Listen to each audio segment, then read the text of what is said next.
Assalamualaikum warahmatullahi wabarakatuh. Pertama-tama marilah kita panjatkan puja dan puji syukur kita kepada Allah Subhanahu wa taala yang telah memberikan nikmat iman dan nikmat sehat kita sampai saat ini. Salawat dan salam tidak pernah tak terlupakan kita curahkan kepada junjungan Nabi besar kita, Nabi Muhammad SAW. Sebelumnya saya ucapkan selamat datang dan selamat bergabung kepada siswa dan siswi baru SMK Negeri 1 Robatal dalam kegiatan pengenalan atau masa pengenalan lingkungan sekolah. Di tengah pandemi COVID-19 ini, kegiatan pengenalan sekolah kita lakukan secara daring atau online sesuai dengan aturan pemerintah. Karena meningkatnya COVID-19 di Indonesia, maka semua kegiatan dilakukan secara daring dan online. Ada pepatah mengatakan tak kenal maka tak sayang. Sebelumnya saya perkenalkan diri, nama saya adalah Pramono Andri Suswanto. Saya mengajar produktif teknik kendaraan ringan otomotif.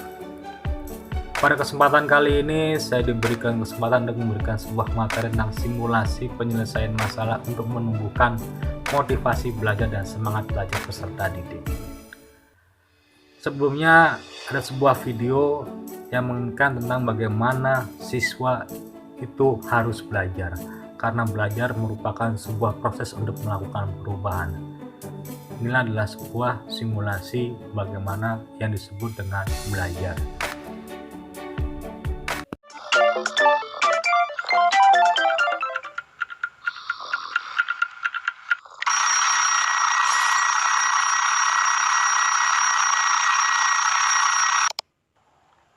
Jam berapa sih?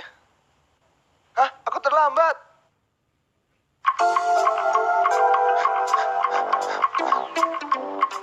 Sikat giginya di mana ya?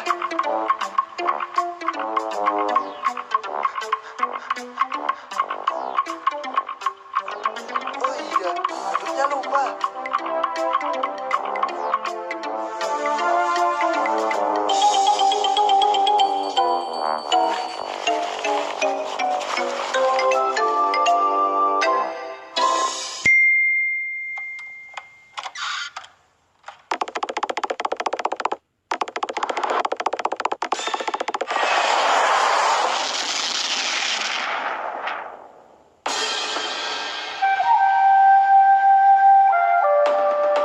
Sekarang kita tambahkan bagian yang di dalam burung ya anak-anak.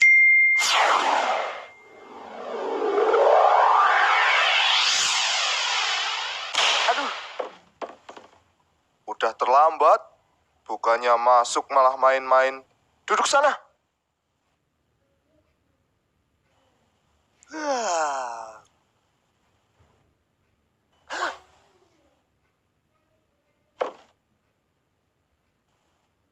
Jangan tidur.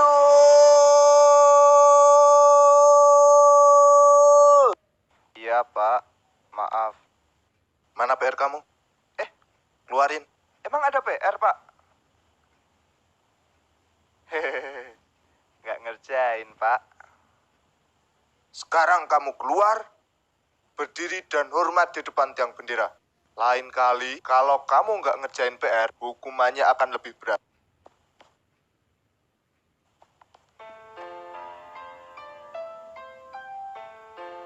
Kamu dihukum juga ya? Iya nih, gak ngerjain PR matematika. Sama kalau gitu. Sebenarnya sih kapok. Kalau tiap gak ngerjain PR, dihukum seperti ini. Udah panas, capek, keringetan lagi. Salah kita juga sih nggak ngerjain. Aku ngerjain kok. Ya terus kenapa? Ketinggalan? Gak juga, udah aku bawa. Tapi temenku yang kemarin ngajarin aku buat PR malah kelupaan bawa. Terus kamu pinjemin PR kamu? Iya, dia lebih butuh daripada aku. Hebat, yang ngerjain beneran aja tetap dihukum. Apalagi aku yang kayak gini, males-malesan. Aku harus berubah, nggak boleh kayak gini terus.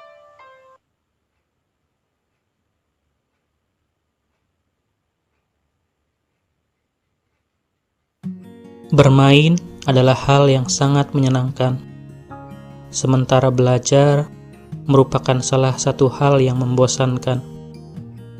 Paling tidak, itulah salah satu alasan kenapa hampir setiap orang pernah mempertanyakan, untuk apa sebenarnya kita belajar?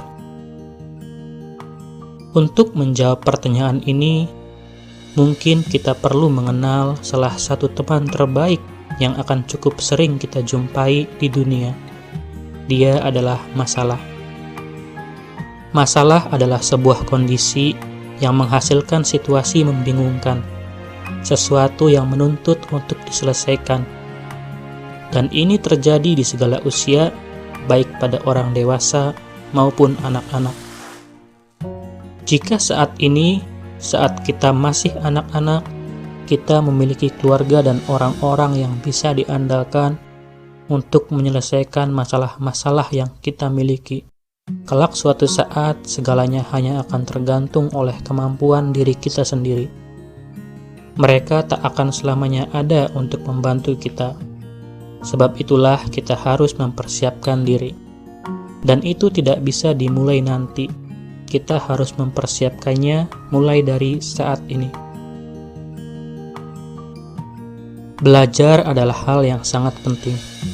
Sebab belajar adalah gerbang menuju perubahan.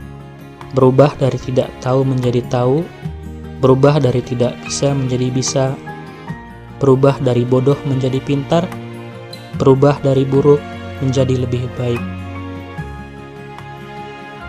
Dengan belajar, kita akan punya cukup banyak wawasan, dan hanya dengan wawasanlah kita akan dapat menyelesaikan masalah yang datang silih berganti di kehidupan kita. Semakin tinggi wawasan yang kita miliki, maka semakin mudah dan semakin cepat bagi kita untuk menyelesaikan sebuah masalah. Coba saja kalian bayangkan jika seandainya di sekolah dasar kalian tak pernah belajar membaca dan menulis. Seperti apa kehidupan kalian saat ini? Yang pasti, saya pikir kalian tentu akan menemukan banyak sekali masalah di dalam kehidupan kalian. Bahkan untuk hal-hal kecil yang mungkin sekarang, saat ini, hal-hal tersebut tak terpikirkan sebagai sebuah masalah. Kalian akan kesulitan membedakan dan menyebut nama-nama produk. Kalian akan kesulitan menggunakan ponsel. Kalian akan kesulitan mengikuti petunjuk obat. Kalian akan kesulitan membaca petunjuk jalan. Bahkan kalian tidak akan mengerti maksud saya ketika saya menuliskan kalimat berikut ini. Akar dari masalah adalah ketidaktahuan. Maka belajarlah dan perbanyak wawasan kalian, sebab masalah akan selalu muncul dan menanti di depan kalian. Pada hakikatnya, belajar adalah suatu proses perubahan di mana yang tidak bisa sekarang menjadi bisa. Sebenarnya tidak ada siswa yang bodoh, hanya ada siswa yang malas.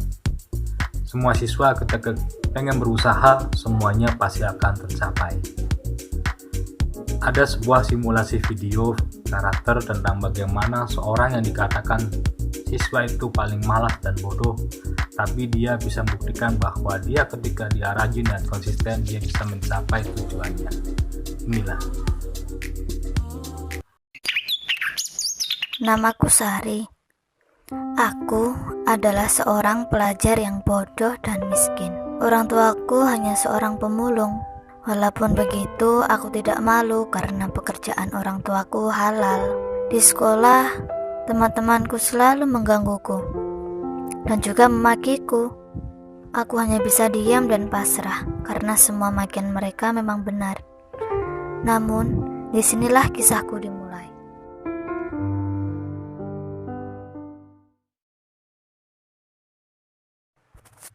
Oh, rasanya aku tidak ingin pergi ke sekolah. Aku sekolah ataupun enggak, toh enggak ada yang berubah.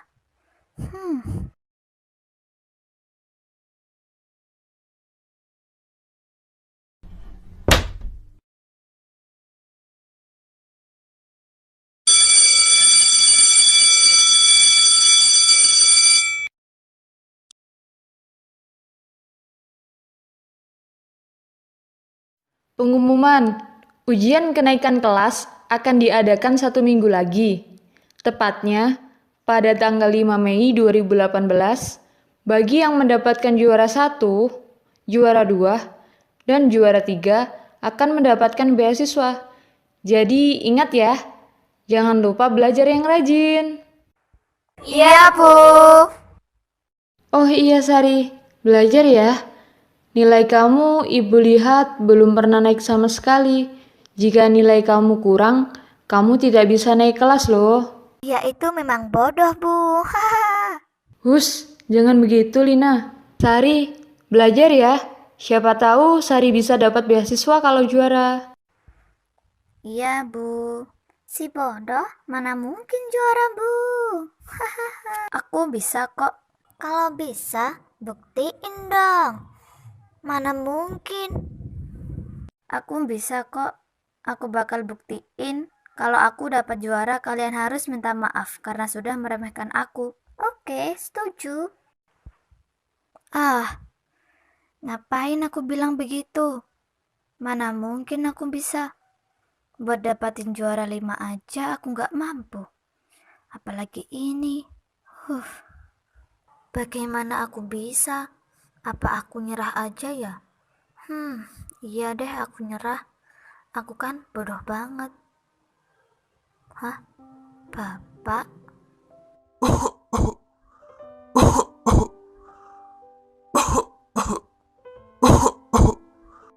Bapak, aku bantu ya. Oh, anak bapak sudah pulang. Aku bantu ya, Pak. Gak usah, nak. Kamu pulang saja, terus makan. Bapak, kalau sakit istirahat saja, Pak. Biar Sari yang gantiin. Enggak kok, bapak sehat. Kamu belajar saja ya. Ya, Pak, aku pulang. Bapak, walaupun sakit, dia tetap bekerja. Bapak pasti sangat lelah. Ya udah, Pak, aku pulang. Assalamualaikum. Waalaikumsalam. Loh, kenapa kamu bersedih? Kamu diganggu lagi sama teman-temanmu. Bu, kenapa sih keadaan kita seperti ini? Kenapa kita miskin, Bu? Bapak sakit, kenapa nggak istirahat sih, Bu?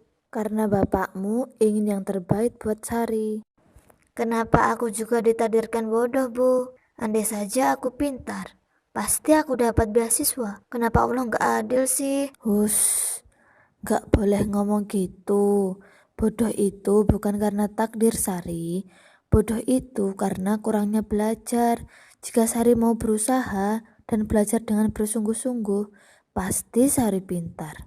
Ya sudah, sekarang kamu makan. Ibu mau kerja lagi. Ibu benar, aku harus berusaha dan bersungguh-sungguh. Aku harus belajar. Aku nggak akan putus asa dan menyalahkan keadaan orang tuaku. Aku harus mendapatkan beasiswa itu agar aku bisa mengurangi beban bapak dan ibu.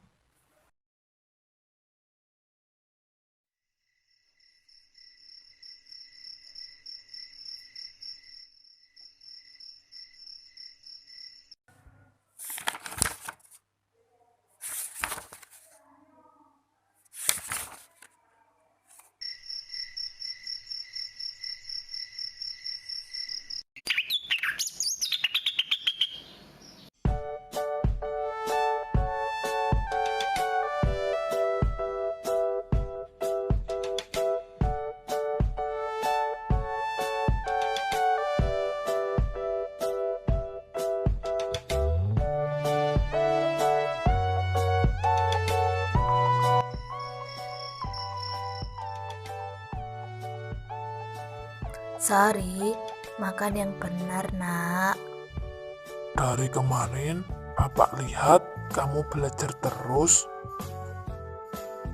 Iya, Pak, karena besok ujian.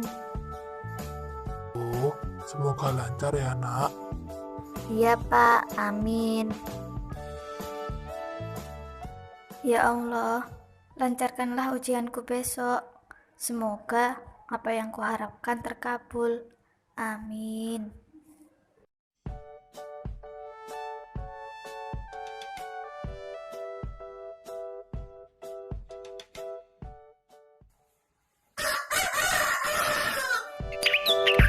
Aku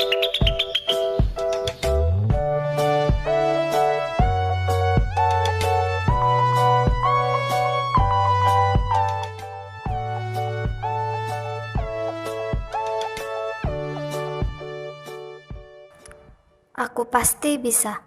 Bismillahirrahmanirrahim.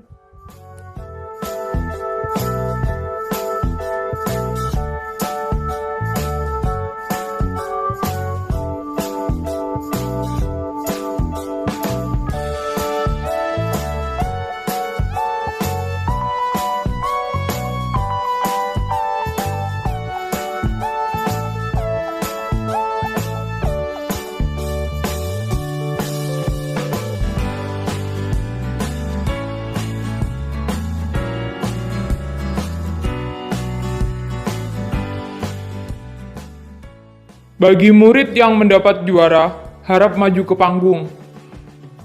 Juara 3 Nila, juara 2 Afif, dan juara 1 adalah Sari.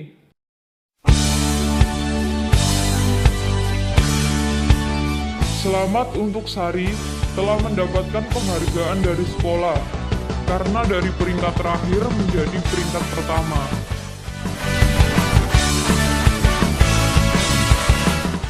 Dan inilah kisahku. Akhirnya aku bisa mendapatkan juara pertama. Senang melihat teman-temanku sekarang berubah dan mau dekat denganku. Dan aku sangat bahagia melihat senyum bangga dari kedua orang tuaku.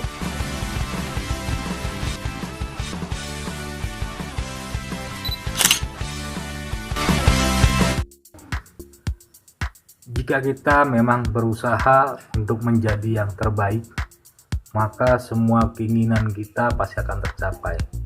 Yang penting kita adalah konsisten dan fokus dan terus berusaha. Saya teringat tentang pesan seorang mantan Presiden Indonesia, yaitu Bapak B.J. Habibie, yang mengatakan bahwa dia tidak pernah berhenti bekerja. Ketika kita terus bekerja, maka kita tidak akan pernah mati. Beliau mengatakan bahwa bekerja seperti mengayuh sepeda. Ketika dikayuh terus, dia tidak akan pernah jatuh. Ketika dia berhenti mengayuh, maka dia akan jatuh dan mati. Ini adalah salah satu pesan dari Bapak B.J. Habibie.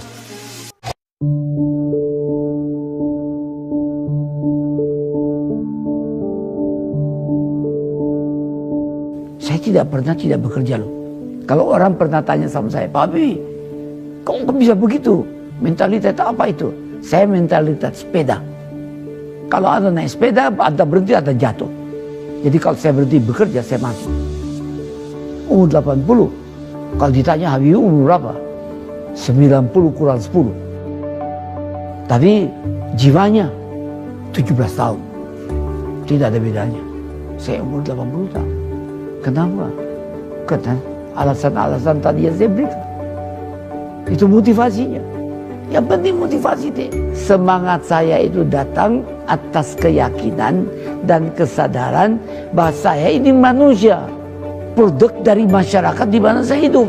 Karena saya dan keluarga saya dulu dan sekarang dan masa depan ada bagian terpadu dari masyarakat ini.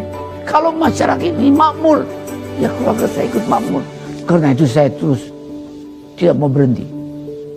Saya bilang, tidak ada gunanya Anda IQ-nya tinggi, tapi pemalas. Tidak memiliki disiplin, forget it. Yang penting adalah Anda sehat, mau berkorban untuk masa depan yang lebih cerah. Dan Anda konsisten, bekerja keras, berdisiplin. Saya bersyukur. Sejak saya lahir sampai sekarang, saya mampu membuat sinergi positif antara elemen agama, budaya, dan pengertian ilmu pengetahuan dan teknologi. Saya bersyukur bisa menyelesaikan semua masalah-masalah yang saya hadapi. Masalah dengan halal, dan terasa orang sekitarnya ikut menikmatinya. Itu filsafat yang diberikan oleh ayah saya. Jadilah mata air yang jernih, yang memberikan kehidupan kepada sekitarmu.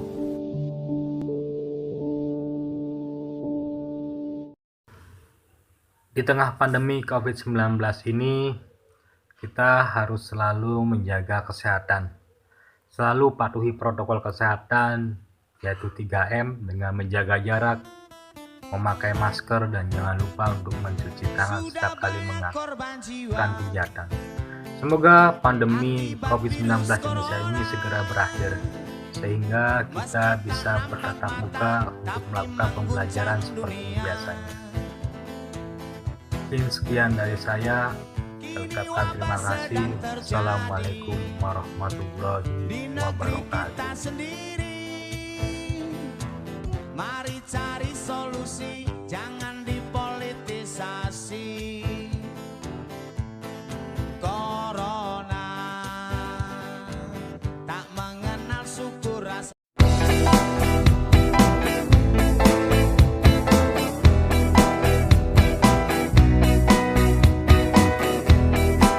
Tanah subur tapi hidup tak makmur di negeriku Indonesia. Tambang emas, intan permata, tapi entah siapa yang punya.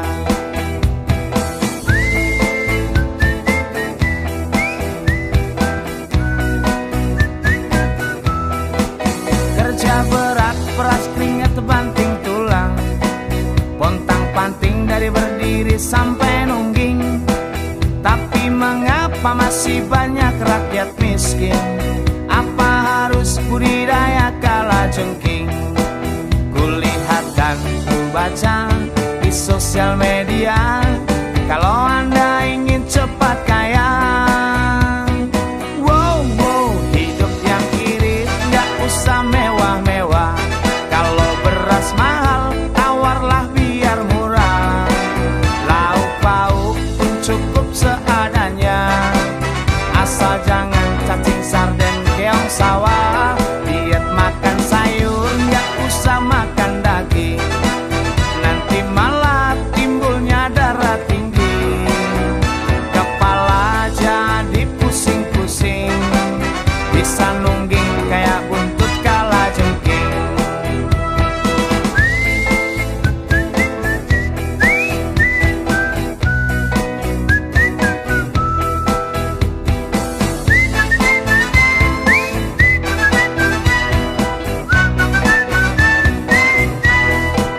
Kerja berat, peras keringat banting tulang, pontang-panting dari berdiri sampai nungging. Tapi mengapa masih banyak rakyat miskin? Apa harus budidaya kalajengking? Kulihat dan kubaca di sosial media,